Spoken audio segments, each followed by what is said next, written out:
Quel est selon toi le rôle de la formation dans la souveraineté numérique européenne?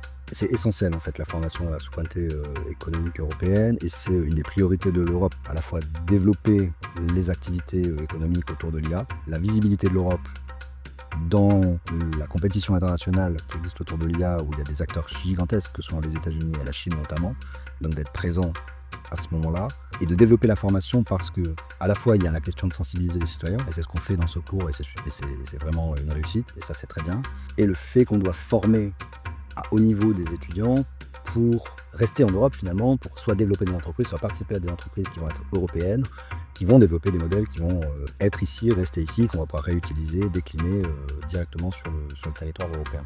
Quels sont les leviers sur lesquels peut s'appuyer l'Europe pour développer une IA qui lui soit propre et du coup qui soit inclusive, souveraine, diverse, etc.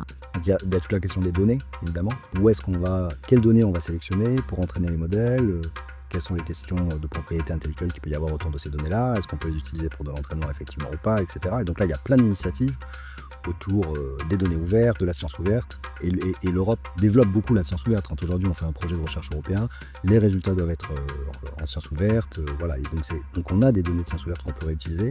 Il y a par ailleurs plein d'initiatives, OpenLLM France, etc., qui promeuvent le développement de modèles sur des données qui sont ouvertes.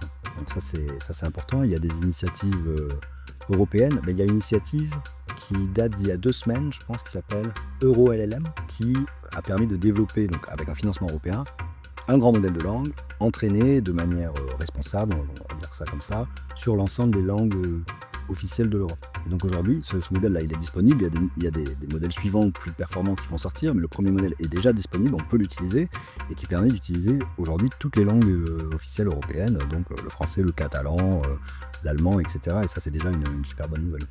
Et en quoi est-ce que les partenariats comme le nôtre entre des universités et des organismes de formation peuvent contribuer à cette souveraineté numérique européenne? Je pense que c'est essentiel parce qu'en fait, on est une université et notre mission, c'est traditionnellement de former des étudiants.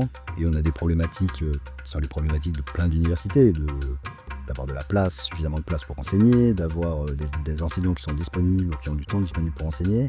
Et là où le partenariat il a été malin, c'est qu'il a permis de proposer des modules de formation en complément à des étudiants, parce qu'il y a des modules de formation qui sont de très bonne qualité sur vos plateformes, de manière à compléter des choses qu'on n'aurait pas pu faire parce qu'on n'avait soit pas l'espace, soit pas les enseignants disponibles.